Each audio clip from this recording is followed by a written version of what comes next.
नमस्कार।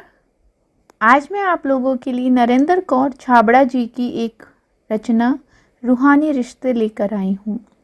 कहानी पसंद आती है तो इसे लाइक कीजिएगा, हमारे चैनल पर नए हैं तो सब्सक्राइब ज़रूर कीजिएगा। जीजा जी यानी मेरी मौसेरी बहन कृष्णा के पति का फ़ोन था। क्या बात है साली जी, आजकल याद ही नहीं करती। तुम्हारी दीदी कुछ बीमार चल रही है, बहुत याद कर रही है तुम्हें। थोड़ा समय निकाल कर मिलने आ जाओगी तो उसे अच्छा लगेगा। क्या हो गया दीदी को, कोई सीरियस बात तो नहीं? अनायास ही मेरी आवाज़ में गंभीरता आ गई थी। अरे नहीं, ऐसी भी कोई सीरियस बात नहीं है, तुम परेशान मत हो, लेकिन आ जाओगी तो उसे खुशी होगी। ठीक है जीजा जी, मैं जल्दी ही आने का प्रोग्राम बनाऊंगी, कहकर मैंने फ़ोन रख दिया। सोचने लगी कितने दिन हो गए कृष्णा दीदी से मिले। हाँ, लगभग 2 साल का वक्त बीत चुका है। यह तो विज्ञान की मेहरबानी है कि फ़ोन, मोबाइल, कंप्यूटर, इंटरनेट पर चैटिंग, वेबकैम से प्रत्यक्ष बातचीत हो जाती है। दीदी और मेरे बीच भी फ़ोन पर महीने में एक बार तो अवश्य बात हो ही जाती थी। अभी कुछ दिन पहले फ़ोन लगाया था पर दीदी से बात नहीं हो सकी थी। जीजा जी ने ही फ़ोन उठाया था और कहा था, तुम्हारी दीदी सोई हुई है, आजकल थोड़ा सा काम करने पर ही थक जाती हैं। तबीयत तो ठीक है ना, डॉक्टर को दिखाया? मेरी आवाज़ में चिंता महसूस कर वे बोले, पूरा चेकअप कराया है, चिंता की कोई बात नहीं है। फिर मैं भी अपनी पारिवारिक और सामाजिक व्यस्तताओं में खो गई और दीदी का फ़ोन भी नहीं आया। बेशक जीजाजी ने दीदी के स्वास्थ्य के बारे में चिंता जैसी बात से इनकार किया था, लेकिन मुझे अंदर से महसूस हो रहा था कि दीदी के साथ ज़रूर कुछ प्रॉब्लम है, वरना वे खुद फ़ोन पर बात करती। उनसे मिलने की इच्छा बलवती होने लगी। 2 वर्ष में तो मनुष्य के जीवन में कितना कुछ बदल जाता है। पता नहीं दीदी के साथ सब ठीक चल रहा है या नहीं। कृष्णा दीदी और मेरी उम्र में 4-5 वर्ष का अंतर था। एक ही शहर और एक ही मोहल्ले में रहने के कारण हमारा रोज़ ही मेल मिलाप हो जाता था। हम दोनों एक ही स्कूल में पढ़ती थी। स्कूल घर से 1 किलोमीटर से भी अधिक दूरी पर था, लेकिन हम दोनों बहनें पैदल ही बड़ी सहजता से आती जाती थी। मोहल्ले की भी 2-3 लड़कियां हमारे साथ चल पड़ती, बातें करते, गप्पे लड़ाती, दूरी का एहसास ही नहीं होता। शाम को हम सब मोहल्ले के सार्वजनिक बगीचे में इकट्ठे होते, कुछ देर खेलते, कुछ किस्से कहानियाँ सुनते सुनाते और फिर शाम ढलने पर अपने अपने घर लौट आते थे। कितने ही वर्षों तक हमारी यही दिनचर्या रही। क्योंकि हमारे घर में फिल्में, नाटक आदि देखने पर पाबंदी थी, अतः दीदी जब भी कोई फिल्म देखकर आती थी तो उसकी कहानी हमें बगीचे में बैठकर सुनाती। हम सब बड़े चाव से सुनते, ऐसा महसूस होता जैसे वास्तव में वह फिल्म हम ही देख रहे हों। दीदी की हायर सेकेंडरी की स्कूली शिक्षा पूरी हुई तो उनकी पढ़ाई बंद करा दी गई।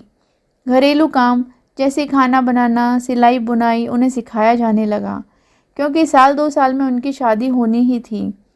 दीदी काफ़ी सुंदर भी थी, गोरा रंग, ऊंची कद काठी, आकर्षक नैन नक्श, उन्हें तो कोई भी पहली ही नज़र में पसंद कर लेता।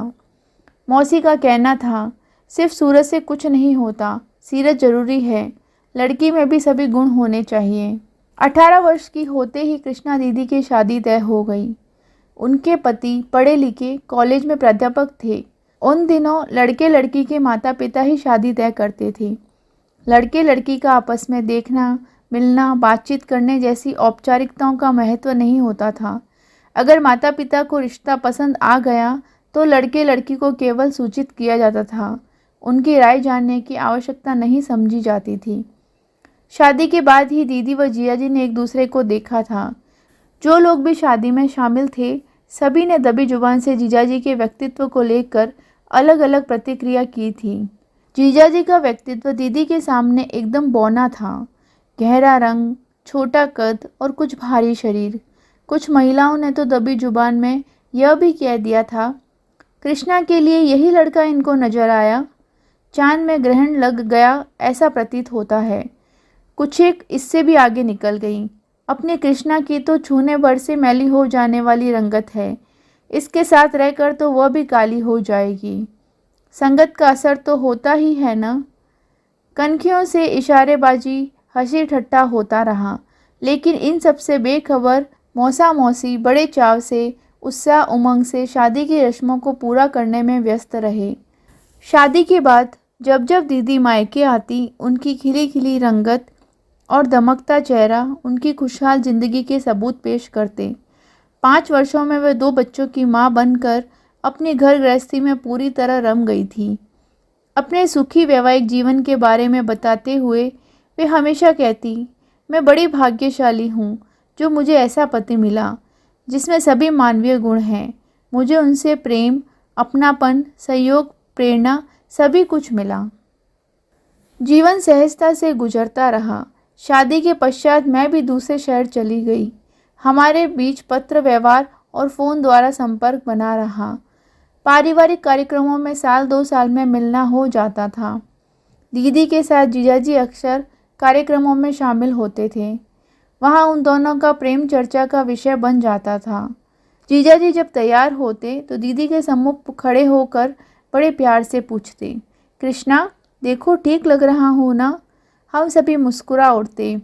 दीदी भी ठीक उसी अंदाज में जब पूछती, सुनिए ठीक लग रही हूँ ना, तो जीजाजी कहते, ठीक नहीं बेहद खूबसूरत लग रही हो, काला टीका भी लगा लेना कहीं किसी की नज़र न लग जाए।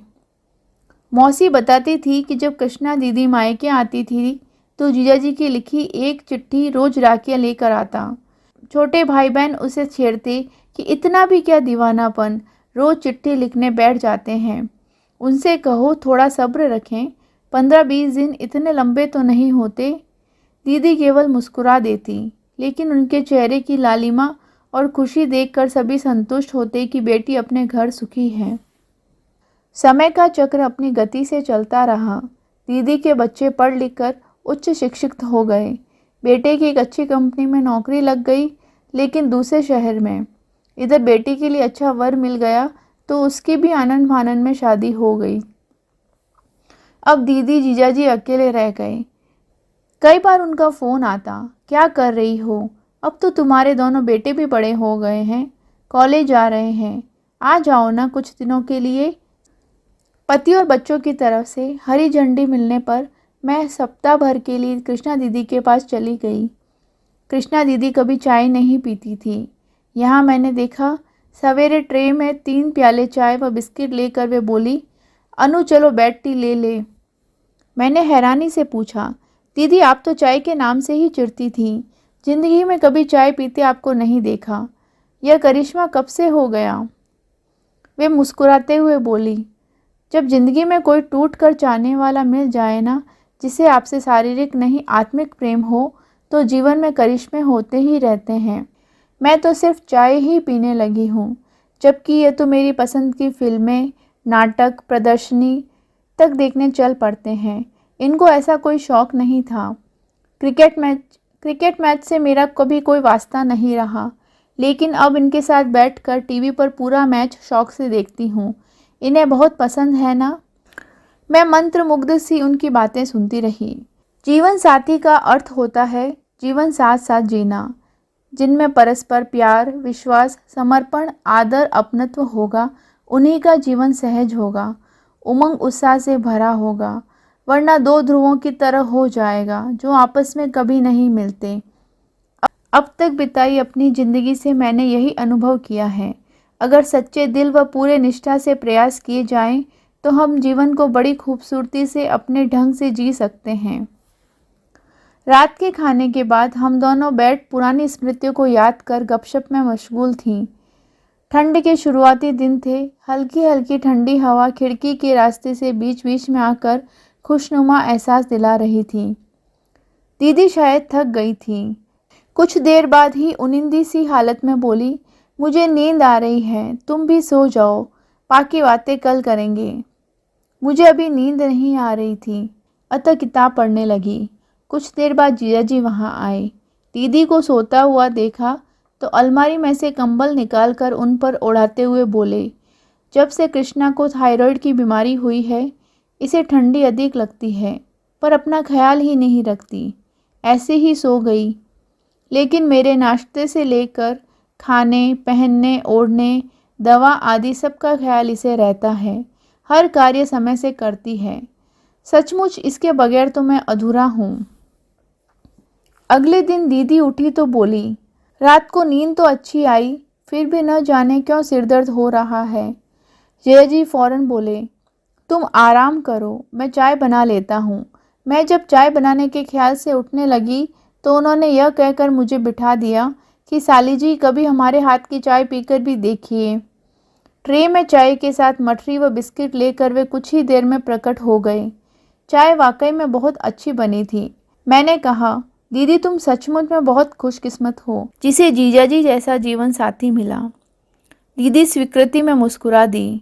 उनकी शादी के बाद जीजाजी का दीदी के प्रति जो निर्मल निश्चल प्रेम स्नेह देखा था वह ज्यों का त्यों बरकरार था। अब 2 वर्षों के बाद दीदी से मिलने गई थी। ताज्जुब हुआ कि इस बार वह पहले की तरह चुस्त, खुश और उत्साहित नहीं है। चेहरे से ही स्पष्ट हो रहा था कुछ तनाव में है। आखिर जीजाजी ने ही बताया कि उनके बेटे ने अपनी सहकर्मी से शादी कर ली और वो विदेश चले गए हैं। इस बात को लेकर दीदी अंदर ही अंदर घुल रही है। मैं उन्हें समझाती रही कि बदलते वक्त के साथ अब इन बातों को गंभीरता से नहीं लेना चाहिए। अब बच्चे अपनी मर्जी से जीवन जीना चाहते हैं, हमें ही समझौतावादी रुख अपनाना चाहिए। लेकिन दीदी सहज ही नहीं हो पा रही थी। 3-4 दिन रहकर मैं लौट आई। अगले वर्ष हमारे बड़े बेटे को विदेश में एक अंतर्राष्ट्रीय कंपनी में अच्छी नौकरी मिल गई। कुछ समय बाद उसने हमें वहां बुलाया।